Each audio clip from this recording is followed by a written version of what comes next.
Hello and welcome to episode 5 of Shit You Should Know. Today we're going to talk about weights and cardio, or weights or cardio. So talking a little bit about either one and whether we should do one or the other, or how to incorporate both of them together. So just going to start off asking you, Luke, a little bit about weight or cardio. If someone was to start exercising, which one would you prescribe to them? Which one would you advise them to do? And just a little bit about them. I would always, to start with, base the majority of the program around resistance training. For the large majority, obviously it's going to depend on goals. If someone comes into me and says I want to run a marathon, then I'm not going to just prescribe resistance training, which is weights. I would obviously tend to look towards learning to building up to running a marathon. So it does depend on the goals, but I would always say I would say 99% of the people that come into us would benefit from building the majority of the program around resistance training. Cardio is one of them that, like, what is cardio? Like, is walking cardio? Is running cardio? Is high intensity interval training? Is that cardio? Like, what are we talking to? Which obviously we are going to talk about a little bit more in a bit more detail, but the majority of the program for me would always be based around resistance training. You're still going to get your heart rate up, which is still going to give you a lot of sort of the cardiovascular benefits, looking after your heart, looking after your lungs, etc. And the benefits of resistance training in general, if again we are looking long term health of like things like even bone density, injury prevention, and all them, the list of benefits for resistance training, weight training is endless. Not to say the list of benefits for cardio isn't, but for me, someone coming in as a beginner, I would always start them like sort of mainly based around resistance training, and then start to factor in other bits as well once they've got sort of training once, twice, maybe 3 times a week. Yeah. What I like with the weights as well is that it doesn't have to be like a long 40 minutes of the same exercise. You could use the weights to do cardio. So that's what you're saying, like, what is cardio? It's like, it's not always one or the other. You can use both to achieve the benefits of both. Yeah. I think when people say the whole, should I do weights or cardio? I think they're always thinking like, should I go and like do the 1 rep max squat or go out for a 10k run? Like, for me, it shouldn't be one or the other. It should be, how can I get the benefits of training for life? And for me, it is lifting. Well, the perfect program, if you like, would be lifting weights 2 or 3 times a week, adding in some sort of cardio training of some sort, whichever one you enjoy. That's like the perfect program. So if you're looking at that, I would say, aim is, if you can train 3 times a week, if you can include weights in all 3 of them sessions, perfect. If you can include some movement in there, definitely. If you can, and if sort of like what we do at Unit 1 is include some of all 3 in every session. And that's just something that I found over like years of training clients is most people just wanted to move better, get stronger, build a bit of muscle, and lose a bit of weight and feel a bit better about themselves. So if that is the goal, and for most people that is the goal, then there's no reason why it should be do one, not the other, whereas you can sort of factor in a bit of both. You do that really well on the programs, actually. Do you want to explain it a little bit more as well? Explain the programs? Yeah. What, let everyone know into my secrets? Well, maybe not then. I'm not sure about that. I will. Yeah. So something that we do at Unit 1, and something that I've done for, I think I put my first post out about 5, maybe even 6 years ago, was strength, build, sweat, and that is. It is exactly what it is. So every part of our program is based around obviously the warm up, which is the movement part, which again some people will argue is a waste of time. For me, if you're training for life, spending 5 minutes of a session doing some mobility is not a waste of time. And then we'll always go into either some sort of strength or skill, which is, again, it depends on sort of like that sort of moved on with how I've gone from one-to-one to groups as well. So strength for some people starting off in the gym might just be a bodyweight squat. for other people in the club sessions and stuff, that might be a barbell squat. Not to say that that's always the end goal, and I always use a squat as an example, but strength work is basically whatever you're going to do to get stronger. So if you're looking at the specific rep range, it might be between 1 and 6.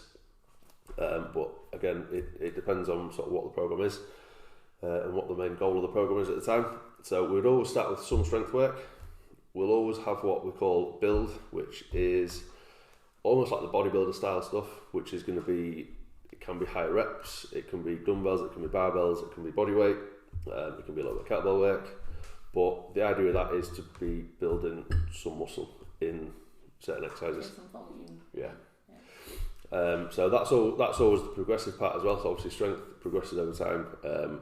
With build, that's where we're aiming to, like I say, progressive overload and all that. And then sweat can change massively because, like I say, cardio isn't like a one or the other. It's not like a dead set. But sweat for me is anything that's either going to get the heart rate up with using some of the cardio kit, some high rep work sometimes, or it might be like more of a core conditioning type stuff as well. So we try to factor in some of that. Again, that would depend on what the main focus of the program is at the time. Yeah. So if the main focus is a lot more strength work, then we might cut the cardio down a little bit, and we might use that to like sort of really get strong in the core and the carries and things like that. But that would depend on the program. What a lot of people end up messaging about and asking questions is if I want to be stronger in the gym, will doing 2 runs a week affect my gains, or should I do running first and then, like in the same session, should I run for 20 minutes then do weights, or the other way around? Or what will affect the gains and what will I get the most out of it? How does that work with the program of the gym?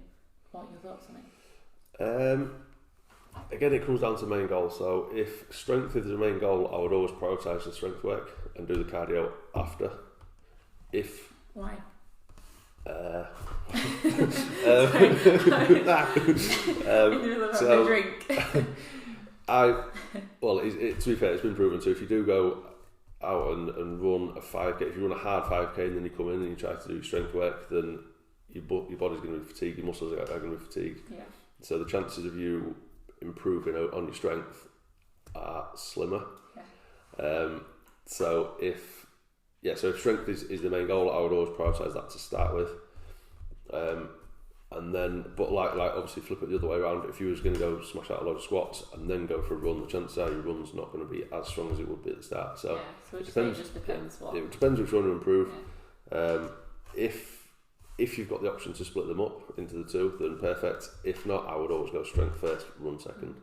And if you can split them up into the two, should you worry about one affecting the other? Only if volume's too high on one, recovery's not good enough on one. Mm-hmm. So when we talk about recovery, that's sleep, nutrition, and then obviously like the time in between it, and the volume of your session. Like if you're going to go and do 100 squats, then the chances are your run's going to be tough the next day. So if you want to train the day after that as well. Yeah. So it depends on your recovery. That'll be the main thing. But for the majority of, I'm going to say the majority of the listeners, I'd say probably nearly all the listeners, the chance that are you going to go and try compete at the elite level weightlifting or running? If not, then you probably don't need to worry about it too much. Yeah. So if you're not trying to be a 110% athlete, don't worry about one affecting the other. Just make try you happy, to do healthy, and just go for it. Without hurting yourself is the main thing. So if your main goal is to improve cardio, do that first in your session and do more of that as your weekly volume, and complement it with a couple of weight sessions to improve strength, because that will obviously improve your cardio as well. Maybe technique wise. But then if it's the other way around, it's weights first, more weights. That's one thing that doesn't get spoken about enough is if you're what I'd call like a social runner, if you like to go out and do a 5k or 10k here and there, the benefits of weight training for that as a long term thing are massive. Like there's so many benefits to actually going in and lifting weights properly. Like again, not hammering yourself in the gym, but looking at sort of the muscles that are gonna. So looking at like sort of like the common injuries with running and stuff, and then training the muscles to sort of try and go like fight against that and injury prevention and things like that. Stronger quads, weaker glutes, weaker hamstrings, and have knee pain. So it's like, well, you're strong in your quads from all the running, so maybe go to the gym, prioritise the glutes and hamstrings so that you've got like better balance. Yeah, and flip it the other way around. The fitter you are cardiovascular, as in if you do prioritise 1 or 2 cardio sessions a week, that's going to help your recovery and a lot of other things when it comes to weight training as well, which is obviously a massive thing. So both can benefit each other if done correctly. Yeah. But again, if a lot of people do tend to overtrain a little bit in both and then not get anywhere with either. So overtrain, tire themselves out, don't get any results, and then quit. Yeah. And then go. And then try start again. Yeah. Yeah. So if you need any help with your training, commitment, and balancing it all, then here we are. I don't give too many secrets away, otherwise we'll be out of a job. But we'll wrap it all up there then. So as always, if you have any questions on the topic, anything that we've talked about that you maybe want to know a little bit more about, pop them in the little question box on the Spotify description. If not, then just stay tuned for the next episode. Thanks for listening.